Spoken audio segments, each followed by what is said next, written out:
brought this plaque up because I don't know if everybody saw these, but what a great job the Sports Hall of Fame, Mexican Sports Hall of Fame did with these plaques. I want to make sure everybody saw these. Look how nice they are.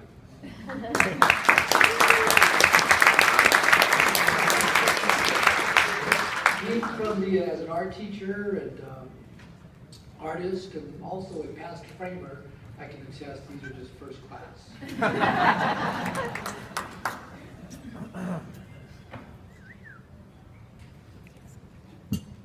Because of a bad memory and a little wine, I made cards. First of all, thank you again. I'm deeply honored and humbled. Congratulations to all the other recipients. As I read their biographies, I can see they're very well deserved, and it's a pleasure to be standing here beside them. I'd like to thank my old coaches, Chuck Buechner, the late Dominic Dom George, Raydale Barkley, the late Raydale Barkley, and the late Merv Smith. Most of all, I'd like to thank my parents, hardworking people who allowed me to run when I could have just worked. I began running at age 14. I'm not going to go into a lot of times. I wasn't aware of the 5-minute thing, so I made a lot of cards. But I'm going to try to stick to the 5 minutes. I'm going to try to talk real fast, and when I go through the cards, figure out what's really important and perhaps what's not. The first time I ran, didn't know I could run.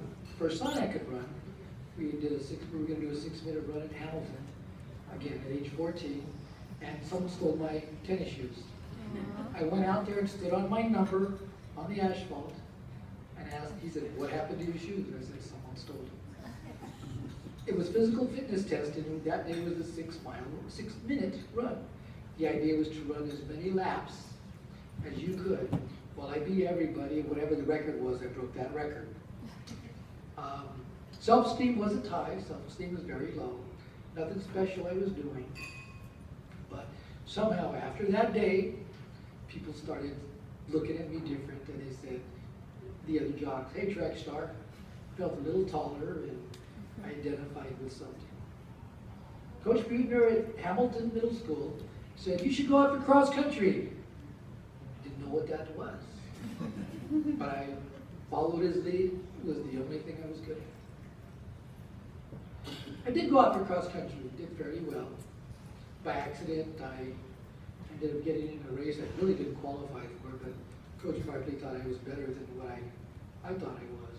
I ended up breaking the school record as a sophomore and missing the varsity record by 1.5 seconds.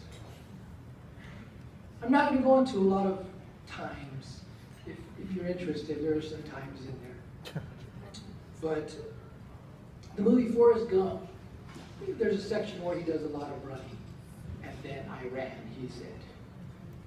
It was the running boom. It was the early 70s. I was a part of that.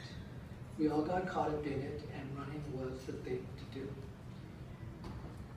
When I was 17, 18 years old, just to give you an idea, we were running, our team was, 100 and sometimes more miles a week.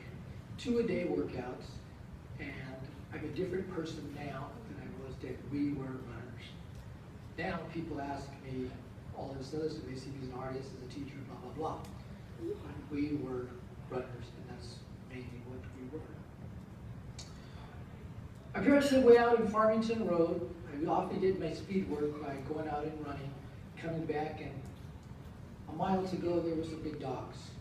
I would tippy-toe, but those dogs had great hearing, and as soon as I heard a bark, the race was on. That lasted about a good half mile. They were strong dogs, but I was more determined to not get bit. I had no great runner runs without a training partner. I had a great running. Richard Flores, where you at? Stand up. That guy right there, and I ran together for about 5 years. Richard is the most competitive man I've ever met in my life. If we ran together stride for stride, he would have to be 2 inches ahead of me. Sometimes I wasn't